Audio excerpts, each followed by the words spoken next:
আসসালামু আলাইকুম। আনিশা কিচেনে সকলকে স্বাগতম। খুব সহজভাবে আজকে আপনাদের তৈরি করে দেখাবো চিকেন পিৎজা। কোনো রকমের ইস্ট, চিজ এবং ওভেন ছাড়া শুধুমাত্র গ্যাসের চুলাতে এই চিকেন পিৎজাটা আপনারা তৈরি করে নিতে পারবেন। শুধু গ্যাসের চুল নয়, উনুনেও কিন্তু এটা তৈরি করে নেওয়া যাবে। চলুন তাহলে দেখে নেওয়া যাক।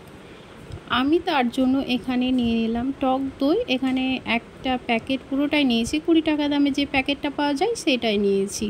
এবার ওর মধ্যে দিয়ে দিলাম বেকিং পাউডার হাফ চা চামচেরও কম একটু বেকিং সোডা, লবণ স্বাদ মতো, আর গুঁড়ো চিনিটা দিলে খুব সহজেই মিশে যায়, সময় কম লাগে, তো তার জন্য। এবার আমি চামচ দিয়ে ভালো করে নাড়াচাড়া করে মিশিয়ে নিয়ে একটু 1-2 মিনিট অপেক্ষা করব। দেখবেন খুব সুন্দরভাবে এই টক দইটা ফুলে উঠবে। তারপরে আমি এতে পরিমাণ মতো ময়দা দিয়ে দেবো। যে পরিমাণে টক দই নিয়েছি সেই পরিমাপ অনুযায়ী যতটা ময়দা লাগবে সেই পরিমাপ অনুযায়ী ময়দাটা আমি দিয়ে নিলাম। আমি এখানে ময়দাটা মেপে নিইনি, আমি আন্দাজ মতো নিয়েছি। একটু সাদা তেল দিয়ে দিলাম। এবার হাত দিয়ে ভালো করে মাখবো।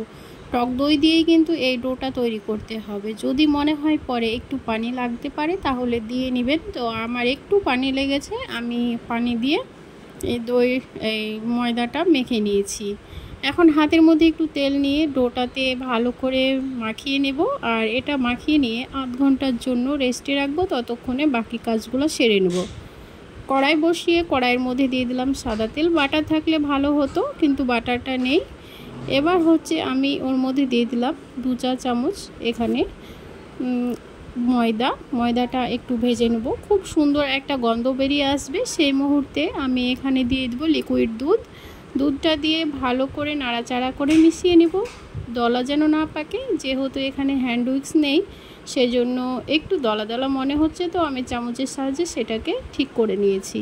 এখন এর মধ্যে দিয়ে দিলাম চিনির গুঁড়ো নিয়েছি, গোলমরিচ গুঁড়ো, চিলি ফ্লেক্স আর অরিগানো, আর স্বাদ মতো লবণ।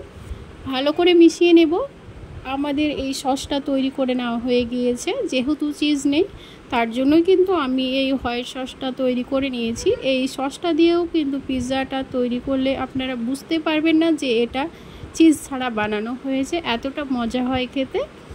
হয়ে গিয়েছে। একটা পাত্রে আমি এটাকে তুলে নেব। তুলে নেওয়ার পর সেম কড়াই ধুয়ে আমি কড়াইয়ের মধ্যে সরিষার তেল দিয়ে দিলাম। চিকেন ম্যারিনেশন করে রেখেছিলাম আগেই, সেটা দিয়ে ভেজে নেব হালকা ঢাকা চাপা দিয়ে। তারপরে ঢাকনাটা তুলে এবার এর মধ্যে আমি কিছু সবজি অ্যাড করব। যেহেতু এগুলো এক্সট্রা ছিল সেজন্য দিয়ে দিলাম পেঁয়াজ কুচি একটু আর ক্যাপসিকাম কুচি। আমি চিকেনটা ম্যারিনেশন করেছিলাম একটু আদা রসুন বাটা, লঙ্কা গুঁড়ো, জিরে গুঁড়ো, হলুদ গুঁড়ো, লবণ আর সয়া সস, টমেটো কেচাপ দিয়ে ম্যারিনেশন করে রেখেছিলাম। তুলে একটা সাইডে রেখে আমি ডোটাকে আবারও মেখে নিয়ে দুটো ভাগ করে নেব। একটা বড় সাইজ হয়েছে আর একটা একটু ছোট হয়েছে। বড় সাইজে যেহেতু ডো একটা নিয়েছি আমি, তার জন্য বড় সাইজের একটা থালাও নিয়েছি আর থালার মধ্যে তেল মাখিয়ে নিয়েছি। এবার একটা ডো নিয়ে হাত দিয়ে চেপে চেপে থালার চারি সাইডে সমানভাবে ছড়িয়ে নেব। দেখতেই তো পাচ্ছেন আমি কিভাবে করছি, ভিডিও দেখলে আপনারা বুঝে যাবেন এটা কিভাবে করতে হবে। একটা কাঁটা চামচ নিয়েছি, কাঁটা চামচের সাহায্যে এবার আমি ফুটো ফুটো করে নিব। যদি এটা ফুটো ফুটো না করি তাহলে পিৎজা থাকবে না, সেটা ফুলে যাবে, রুটির মতো হয়ে যাবে, খেতে ভালো লাগবে না। যেহেতু শর্টকাট আজকে পিৎজা বানাচ্ছি সেই জন্য এখানে পিৎজা সসটাও নেই। আর আমি এখানে দিয়ে দিলাম টমেটো সস। আর এবার টমেটো সস দেওয়ার পর আমি দিয়ে দিলাম সেই তৈরি করে রাখা হোয়াইট সস দিয়ে সমানভাবে পিৎজার ওপরে ছড়িয়ে নেব। উপর দিয়ে আর একটু টমেটো কেচাপ দিয়ে দেবো। কেচাপটা একটু বেশি পরিমাণে দেবেন, তাহলে খেতে কিন্তু ভালো লাগবে। এবার আমি ভেজে রাখা সেই চিকেনটা দিয়ে দিলাম। চিকেনটা দিয়ে চারি সাইডে সমানভাবে ছড়িয়ে নেব। একটু বেশি করে চিকেন দিলেও কিন্তু পিৎজাটা খেতে বেশ ভালো লাগে। আর টমেটো সবসময় আমি পিৎজা বানালে এইভাবেই স্লাইস করে কেটেই দিই, এতে করে খুবই ভালো লাগে খেতে, জুসি হয়, খেতেও বেশ ভালো লাগে। এবার আমি কেটে রাখা পেঁয়াজ আর ক্যাপসিকামও সাজিয়ে নিলাম।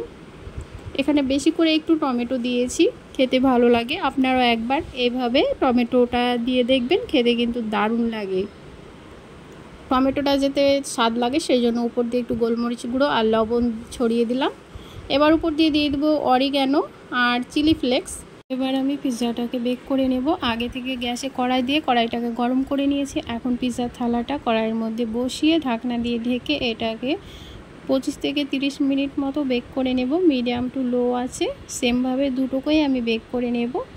বেক করে নেওয়ার পরে যে এত ইয়াম্মি হয়েছিল পিৎজাটা, কি বলবো, সবাই কিন্তু খুব পছন্দ করেছে। আর এই পিৎজাটা আমি বানিয়েছি আমার মায়ের বাড়িতে আমার ছোট বোনের আবদারে। এবার পিৎজাটাকে কেটে নেব। কেটে সবাই মিলে অনেক মজা করে খেয়েছিলাম। আপনারাও এভাবে একবার পিৎজা বানিয়ে দেখবেন। কোনো রকমের চিজ, ইস্ট, ওভেন ছাড়াই খুব সহজভাবেই তৈরি হয়ে গেল মজাদার পিৎজা। আজকে এই পর্যন্তই, দেখা হচ্ছে নতুন কোনো রেসিপিতে। আজকে এই পর্যন্ত।